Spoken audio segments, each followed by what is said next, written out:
Arsenal have gone ahead to turn ruthless, and they are leaving no stone unturned. They are reviewing their season, and after the season review, they've gone ahead to obviously see heads roll at the club of Arsenal. The shake-up has seen the head of the doctors at Arsenal sacked. Welcome to the Rokani Media Football. How are you guys? I know you're watching us from I go by the names of Rokani David. Smash the like button, comment and share. For all you watching us for the very first time, endeavor to subscribe to this channel so as not to miss out on stories that we do upload in here on a daily. Rokani David is my name, and hope you guys are really having pure fun wherever you are, and continue to subscribe to our channel to see to it that we hit the milestone that we've been chasing all the way. And we want to hit 30,000 subscribers, but good enough. We went ahead to hit 29,251 subscribers. We are left with 49 to hit 29,300. And guys, let's obviously go ahead and obviously do the needful to see to it that we step this up to get us where we want to be. Now, Arsenal has gone ahead to obviously sack their head of the physio department for the club of Arsenal. And who is he? He goes by names of Zafa Ikbo, and Arsenal have sacked their head coach. It's not clear what formal process was undertaken before the decision, but it is understood that the news came as a huge surprise to Ikbo as the other medical staff. Now, people should even get serious.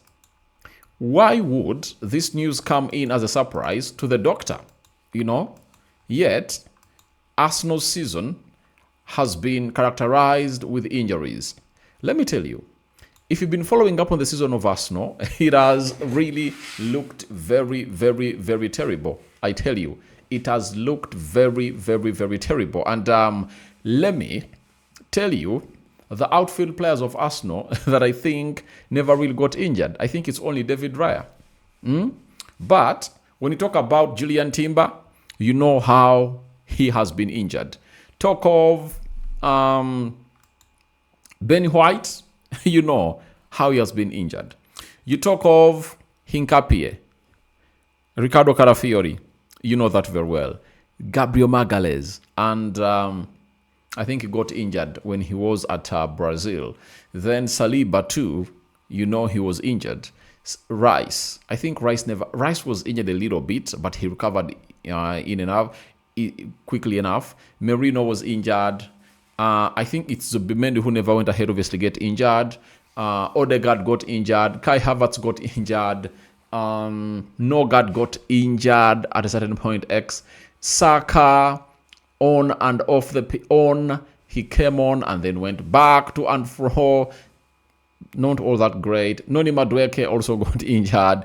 Martinelli, Gabriel Jesus, who else? Trossard, Leandro, I think Victor Gyökeres, I think he missed out on like one game when he's injured and made a very huge recovery in there for you. Mosquera, also a little bit injured. So there is no player at Arsenal that never went ahead of get injured, apart from I think Zubimendi and David Raya. So that leaves questions. And even if they were injured, but how did they get through the recovery process? And what really was the reason for their getting injured? So I think they've gone ahead to review their season, and they're like, we don't need this guy anymore. We need someone better. So he has been sacked. That is it. To an extent that Julian Timber has gone ahead to miss out on the World Cup. You know that very well. I think that's all what they've gone ahead to based on to obviously sack him. And we wait to see how they will obviously go ahead and obviously get in another doctor. Remember, there is the Arsenal doctor who crossed to Manchester United. And he went by the names of Gary O'Driscoll. And this guy was at Arsenal for 14 years. And Eric Ten Hag was like, how can Arsenal play almost the same number of games with Man United and they don't accumulate injuries? Like, if we're going to hate to accumulate, let's get him on. The board of United went in through and obviously told Gary O'Driscoll that please come to the side of Manchester. Because he was born in Manchester, he obviously crossed and was like, let me go to Man United. But unluckily enough, he also got axed in there for it, because when he came in through, injuries never ceased at Manchester United. So Arsenal are looking for a better doctor to head their department and see to it that these players get the best of the best. But good enough, we've gone ahead to obviously be given a hint onto who they're obviously looking at. And the same guy that broke this story has also told us that Arsenal have identified the former Olympic sprinter Amaldo Abrantes as the favorite to replace Zafar Iqbal to become Arsenal's new first team doctor. Abrantes is understood to have left his most recent post as the head of medical services at Aston Villa at the end of the season. And obviously, when you see to it that he left Aston Villa at the end of the season, that means contacts were already there with Arsenal, because this story was broken in the morning, and in the afternoon, we obviously got a story that Almado Abrantes is really one of those that is coming in through to obviously do the needful, and he was at Aston Villa. And this is how the guy looks. That is how the guy looks. Now, even David Austin has gone ahead to obviously come out and confirm this, that Arsenal are in for this guy. And this is how credible it's really getting. And he has told us, David Austin, that Arsenal to appoint Arnaldo Abrantes as the new doctor after Zafar Iqbal exit. Portuguese left Aston Villa. The Portuguese left Aston Villa at the end of the season and starts with Arsenal in July.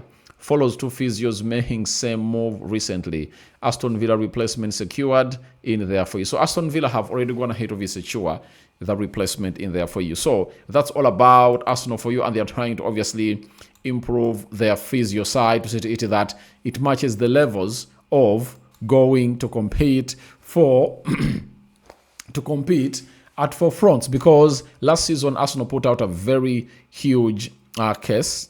They raised a very huge case, and indeed the case has gone ahead to raise lots and lots and lots of words in there for you. So as it stands, the side of Arsenal is really doing great, and they're trying to obviously go ahead and really put in place or rectify every department that went ahead to obviously not act well in their charge for the Premier League trophy. Because if the physio department is not obviously apt, I tell you, it might result into your side getting what we call knocked out, as injuries are almost the cause of every problem at clubs like this. So the club of Arsenal is doing all what they need to do, and they've gone ahead to find a replacement. So we don't know what will follow up after this, but obviously that better explains to you why they haven't gone ahead obviously get into the summer transfer window to sign any player, because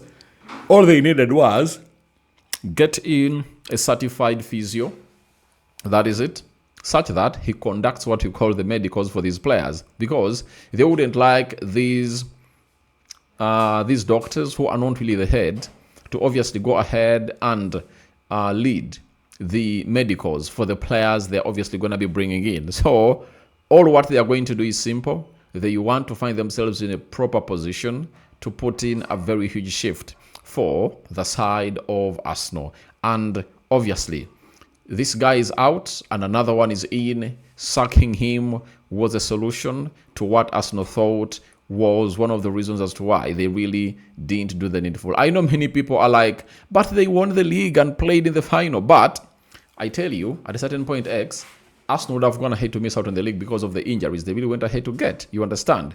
It's very shocking that players that have not been injury prone have gone ahead to obviously start getting injuries and being out for months, like Saliba, Magalhaes, Saka. Odegaard is one of those players that would obviously give you like 30 or 38 games a season. But last season, he has been on and off, with a shoulder injury, knee injury, almost 4 times. Martin Odegaard couldn't obviously make it. Kai Havertz getting back and then going back to the sick bay, many others. Many things have gone to happen to people like that. Ben White, Julian Timber, Ricardo Carafiori, and so on and so forth. So, looks like the change was inevitable, and indeed, it was made. Your thoughts on to Arsenal sacking their head doctor are welcome in the comment section. section below. I'm out.